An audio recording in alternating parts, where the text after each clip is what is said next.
श्रीमद् भगवत गीता में श्री कृष्ण जी ने कहा है, इस संसार में दिव्य ज्ञान के समान कुछ भी उद्यात तथा शुद्ध नहीं है।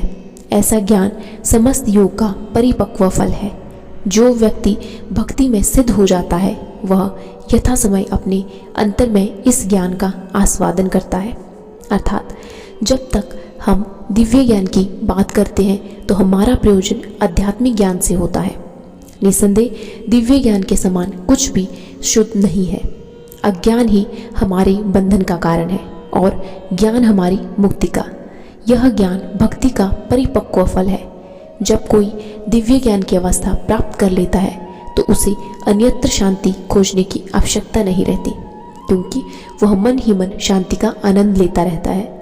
दूसरे शब्दों में ज्ञान तथा शांति का पर्यवसान कृष्ण भावनामृत में है। भगवत गीता के संदेश की यही चरम परिणति है। जो श्रद्धालु दिव्य ज्ञान में समर्पित है और जिसने इंद्रियों को वश में कर लिया है वह इस ज्ञान को प्राप्त करने का अधिकारी है और इसे प्राप्त करते ही वह तुरंत आध्यात्मिक शांति को प्राप्त होता है।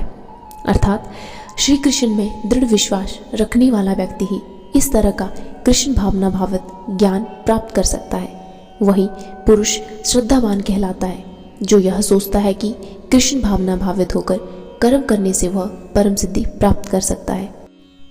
यह श्रद्धा भक्ति के द्वारा तथा हरे कृष्ण कृष्ण कृष्ण हरे हरे, हरे राम राम राम हरे हरे मंत्र के जाप द्वारा प्राप्त की जाती है, क्योंकि इससे हृदय की सारी भौतिक मलिनता दूर हो जाती है। इसके अतिरिक्त मनुष्य को चाहिए कि अपनी इंद्रियों पर संयम रखे।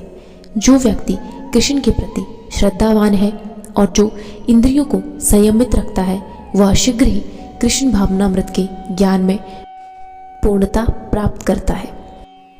किंतु जो अज्ञानी तथा श्रद्धा विहीन व्यक्ति शास्त्रों में संदेह करते हैं वे भगवत अमृत नहीं प्राप्त करते, अपितु नीचे गिर जाते हैं। संशयित आत्मा के लिए न तो इस लोक में न ही परलोक में कोई सुख है।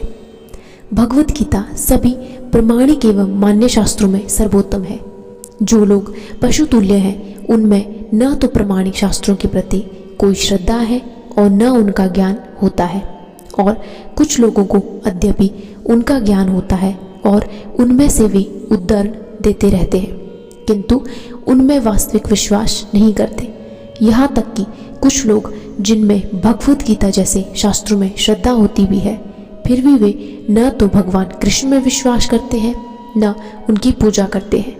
ऐसे लोगों को कृष्ण भावनामृत का कोई ज्ञान नहीं होता, वे नीचे गिरते हैं। उपयुक्त सभी कोटि के व्यक्तियों में जो श्रद्धालु नहीं है और सदैव संशयग्रस्त रहते हैं वे तनिक भी उन्नति नहीं कर पाते। जो लोग ईश्वर तथा उनके वचनों में श्रद्धा नहीं रखते उन्हें न तो इस संसार में और न भावी लोक में कुछ हाथ लगता है। उनके लिए किसी भी प्रकार का सुख नहीं है। अतः मनुष्य को चाहिए कि श्रद्धा भाव से शास्त्रों के सिद्धांतों का पालन करे और ज्ञान प्राप्त करे। इसी ज्ञान से मनुष्य आध्यात्मिक अनुभूति के दिव्य पद तक पहुंच सकता है। दूसरे शब्दों में आध्यात्मिक उत्थान में संशयग्रस्त मनुष्य को कोई स्थान नहीं मिलता।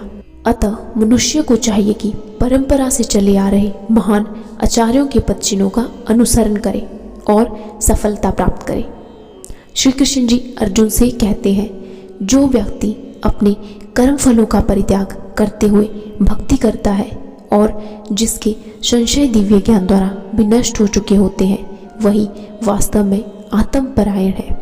हे धनंजय, वह कर्मों के बंधन से नहीं बनता।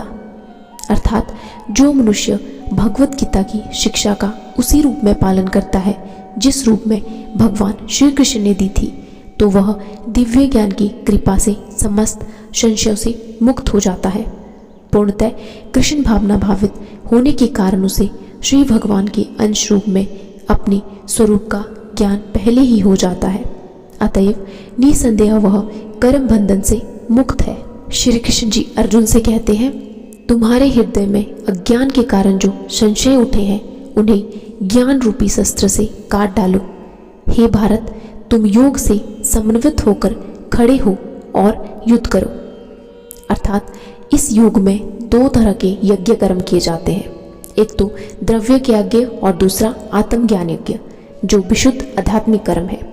यदि आत्म साक्षात्कार के लिए द्रव्य यज्ञ नहीं किया जाए तो ऐसा यज्ञ भौतिक बन जाता है, किंतु जब कोई आध्यात्मिक उद्देश्य या भक्ति से ऐसा यज्ञ करता है तो वह पूर्ण यज्ञ होता है।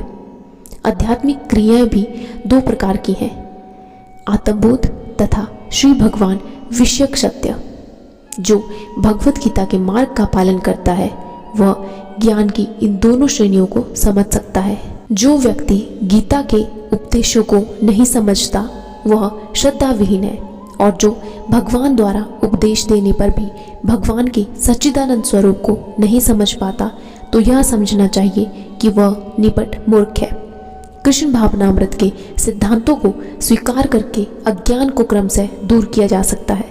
यह कृष्ण भावनामृत विविध देवयज्ञ, ब्रह्मयज्ञ, ब्रह्मचर्य यज्ञ, गृहस्थ यज्ञ, इंद्रिय संयम यज्ञ, योग साधना यज्ञ, तपस्या यज्ञ, द्रव्य यज्ञ, स्वाध्याय यज्ञ तथा वर्णाश्रम धर्म में भाग लेकर जागृत किया जा सकता है।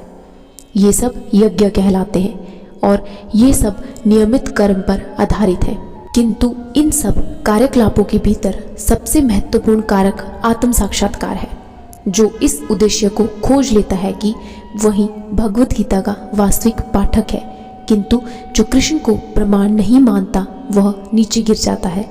अतः मनुष्य को चाहिए कि वह सेवा तथा समर्पण समेत किसी प्रामाणिक गुरु के निर्देशन में भगवत गीता या अन्य किसी शास्त्र का अध्ययन करे। प्रामाणिक गुरु अंतकाल से चली आने वाली परंपरा में होता है और वह परमेश्वर के उन उपदेशों से तनिक भी विपत नहीं होता जिन्हें उन्होंने लाखों वर्ष पूर्व सूर्यदेव को दिया था और जिनसे भगवत गीता के उपदेश इस धराधाम में आए। अतः गीता में ही व्यक्त भगवत गीता के पथ का अनुसरण करना चाहिए और उन लोगों से सावधान रहना चाहिए जो आत्मश्लाघावश अन्य को वास्तविक पथ से विपथ करते रहते हैं।